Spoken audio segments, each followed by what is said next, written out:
are you, Ajax? What are you? Are you an idiot sandwich? Are you an idiot sandwich? Hey neighbor, didn't see you there. Just teaching my little sous chef about the finer things in life.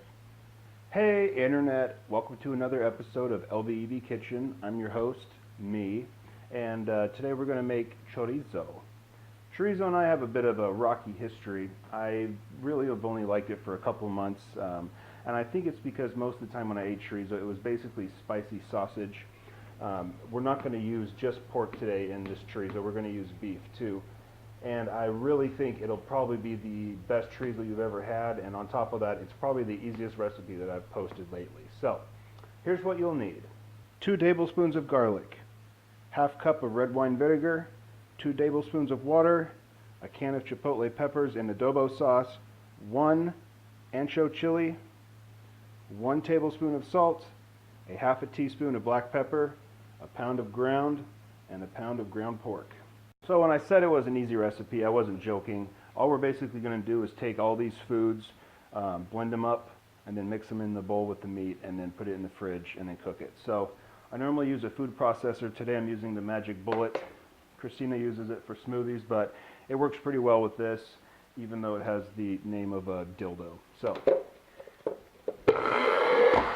don't do that. Take all your stuff, put it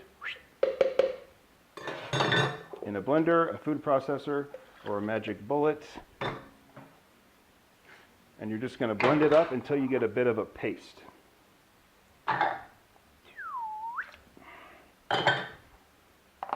Take the entire can of adobo, just put it in there. This is where most of the paste is going to come from.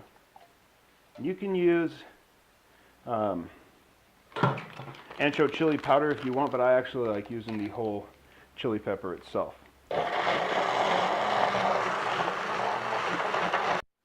Alright, now as you can see, this is the consistency we're going for.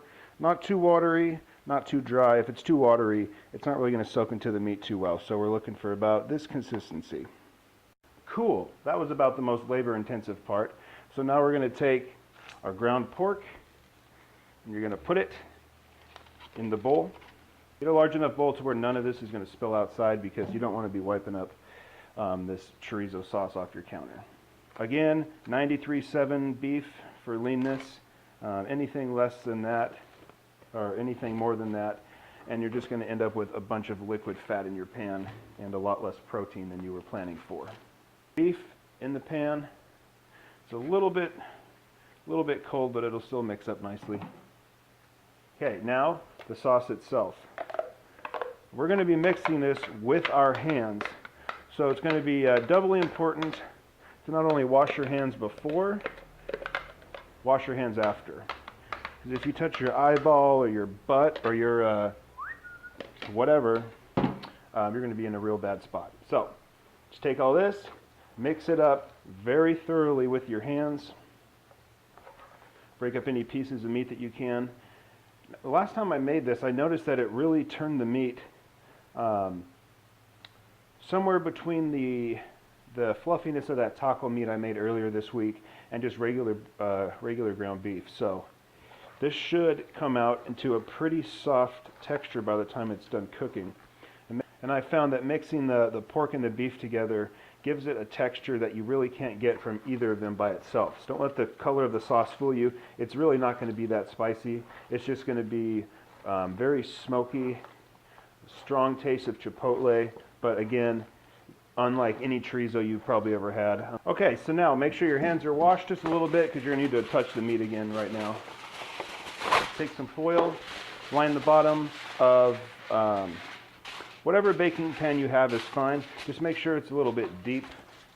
We got about that much of height right there, because there will be some fat accumulation in this, mostly from the pork, because the beef is pretty lean, but it'll still be there. But luckily that fat is what's going to keep this pretty juicy while it's cooking. So just take your meat wad. Meat wad. Take your meat wad, flatten this meat out, and you can see it's already very soft. It's not going to be in big chunks of ground beef when it's done. It's going to be very smooth. God, it's good. I can't wait to eat it. So flatten this out in your pan. I still got some chunks of ground beef that are a little more frozen than others, but this will all flatten out when it's in the oven. But first, once you have this spread out around your pan, you're going to refrigerate it for at least 3 hours. Preferably overnight, but if you don't have time overnight, at least 3 hours. The longer you let it sit and let the flavors get acquainted, the better it's going to taste, but 3 hours minimum. So I'm going to stash this in the fridge, put some paper towel over it, and come back and pop it in the oven. Okay, well, it's been about 2 hours and 45 minutes, close enough to 3 because I need to eat this. Preheat your oven to 350, that's 350.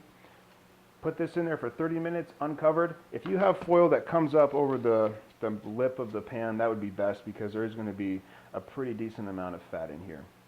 Make sure it's not covered too. I like the top of mine a little bit crispy. You don't have to, but it's my recipe. So let me flex my back while I put this in the oven. Set the timer for 30 minutes.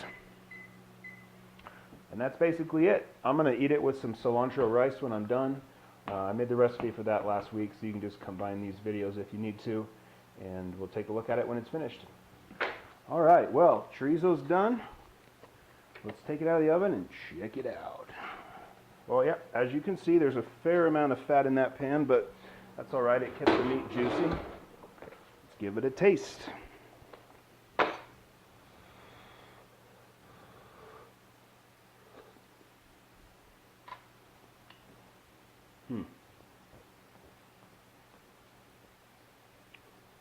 It's pretty good. I can't really think of the words I'm using to describe it. Matthew, can you help me out?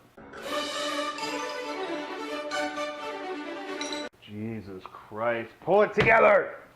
I'm sorry, I can't take him anywhere. He's got this thing with beef. Well, thanks for tuning in. This is Chorizo on LBEB Kitchen. Catch you next week.